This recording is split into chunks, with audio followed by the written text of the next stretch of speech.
Welcome to the Irregular Show. I am the host with the most sleepy Melbourne in the building. And I am just Charles, and we want to thank you guys. We reached 100 subscribers. Woo! Yep. All of that. Thank you. All that good stuff. Now it's a journey to 1,000. We should be increasing the video load a bit. You're probably going to hear more from me, just Charles, when it comes to just talking about Tower of God in general. I just got to get my home studio set up, but I'm purchasing a house. That means I'm on my way to doing that. Yeah. Steps forward. But thank you. Yes, thank you. Look out for more, and let me know if there's a quality spike on my videos. We set up this stuff at Sleepy Melbourne's place, and you guys are giving us the motivation to move forward and keep it pushing. And thanks. We tried the podcast thing, and it did not give as much gratification as subscribers. I don't understand why people be out here sending them subscriber numbers, and then they just be getting them endorphin hits every single one. It's just like, ooh. Yeah, I told you. I knew this was going to be a much better shift. Yeah, I was like, this is going to be able to quantify, and I think numbers are good. But let's get into this episode. Tower of God, episode 9. The Right Hand of the Devil. Yep. And it starts with Cassio and Mr. Devil himself, and bam. Intro. But no, actually it starts with Coon. It talks with Coon talking with the Emily, and Emily telling him that 25th Bam is still alive.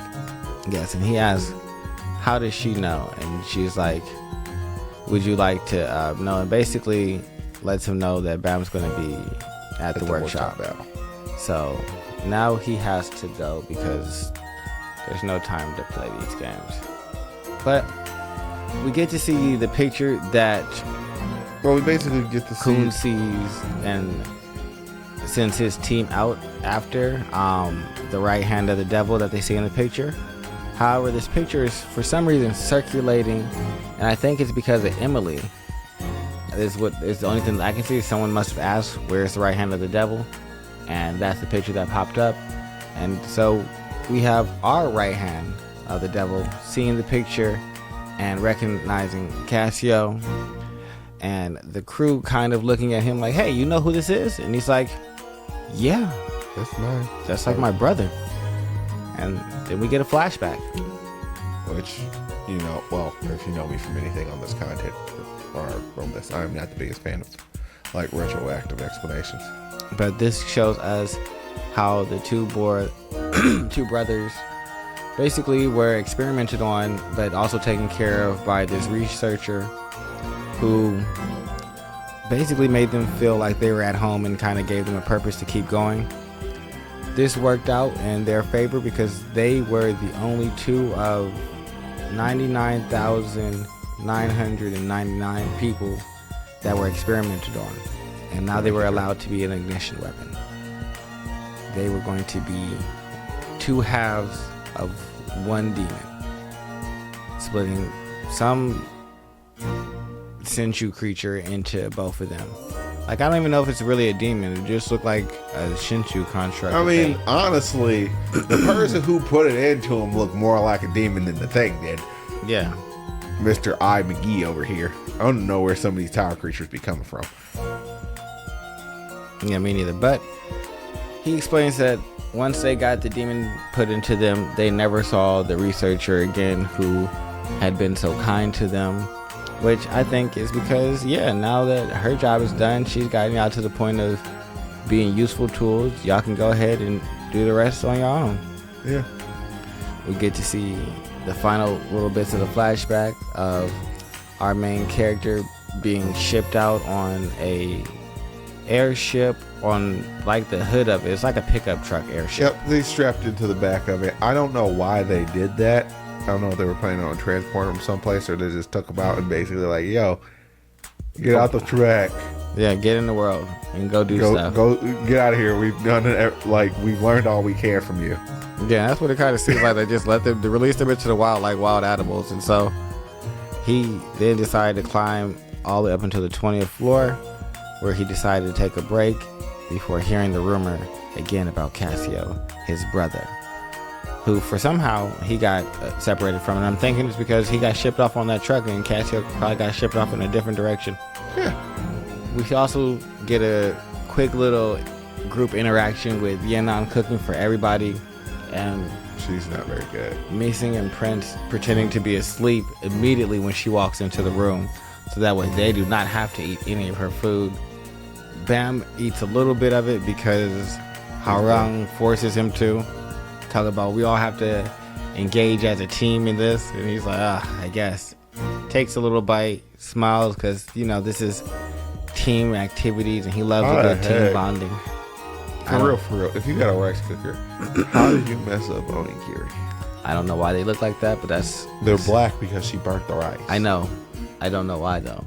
Like, why was fire involved? Because of boiling rice. That, like, you can burn rice. I can see it happening. But the level of dedication that it takes to burn rice, it took you longer burning rice than it probably did actually getting the rice to cook. Yeah, like, why didn't you just take it out of it? Like, at some point you had to smell the bottom of it scorching. Yeah, like, there should be some white rice. Yeah, there's none. Yeah, like, you burned it all the way to the top level. Yeah, that means you stirred it, put more rice down at the bottom, and let that burn too. Like, you put effort into this. I have lots of issues with how it's all burnt, but and then you got this molten coal.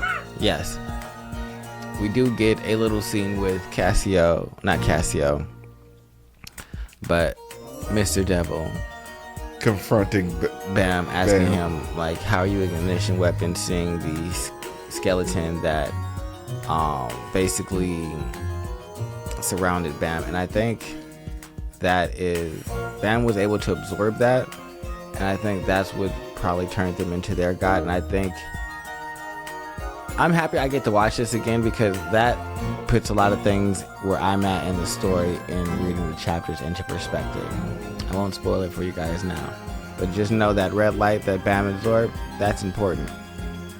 And don't forget it if you just keep watching or you start reading. Just remember that red light when some revelations are made, that now it leads me to think some other things. Anyway, Bam basically gives the story of how he doesn't know what that red light was. He just was thrown into Senchu water, and when he came to, he had absorbed the red light, and it was inside of him, and there was a little bit of pain involved in the situation. And other than that, he's not exactly sure. But what he wanted was pretty much he's hunger personified. So whenever he devours, I enjoy what's happening. Bam comes back after him and Mr. Devil's conversation to the group, talking about how they're all going to go help Mr. Devil find Cassio. Bam knows that this is not going to happen because Mr. Devil has taken his leave, exit stage right.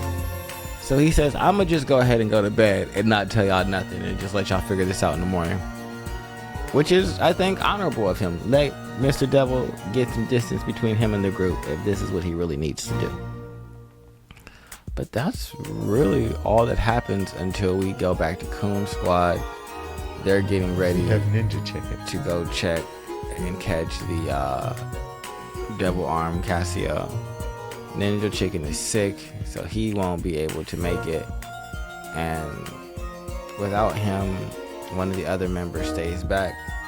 And I think that this was all the nonsense. This right here, this is when the nonsense started to happen, but it's fine. Y'all will see pretty soon what I mean by the nonsense. But we have Ran and Novak headed to go with Kun to basically capture Cassio and bring him into the group. And then that was the end of the show. I really hope they don't have 12 chapters, because that means we're not going to get the workshop battle at the rate that we're going. Yeah. I don't think we are. It's disappointing. I don't think we are though. Unless we're going to do a nice little season split. Take winter off and then come back spring. I'll be fine with that. I mean, I wouldn't mind that, but I just don't trust them to do that. I just wish they did this like they did One Piece. What? Just go seasonal? Every day. Every week. It's every week. I'm not a fan of the Toei animation model anymore. I'm a huge fan of the Toei animation model. I am not. They literally just they expected praise for doing one chapter of One Piece a week. They can kick rocks. I love that. I'd rather have weekly content and feel like I'm moving and getting something than to get this where it's like I get 4 to 8 weeks of stuff. Well, 12 weeks, and then it's like another. I would rather get 40 weeks of nothing. I'd rather get 12 weeks that move me 36 to 48 chapters as opposed to getting 52 weeks. I also don't like moving through the content as fast as you do. I like to go through and enjoy. Like, for me, I don't see the purpose of trying to rush through. But they're not rushing. It. I guess if you're not going one chapter per one episode, I feel like you are rushing. Why do you need to go faster than one chapter an episode? Because a chapter is not worth enough for an episode? No, it's not. Sometimes it is, I think. I mean, maybe a chapter and a half. No. The standard's been 3 and it's been 3 for I would really do long time. 2 chapters at the most. Oh, like I think they need to jettison Toei animation for One Toei Piece. animation needs no, hell no. There's a reason why they haven't given them anything else. That's fine. Toei only does One Piece and Dragon Ball Z now, and they force Dragon Ball Z to be seasonal. That's disappointing, but that's fine. These motherfuckers kick rocks. They're the least trustworthy animation studio. They ruin everything. Pokemon was done like that too, and it was great. Pokemon didn't follow the freaking manga. So I mean, there's no archetype to say that they went chapter by chapter anyway. Yeah, but I just want something that exists every day. Like, you just like to have content to devour. Every day. Yeah, weekly content. I don't need that. No breaks. There's other stuff. Stop being selfish. No, you stop being selfish. No. I'm an only child. So? It is a part of the package.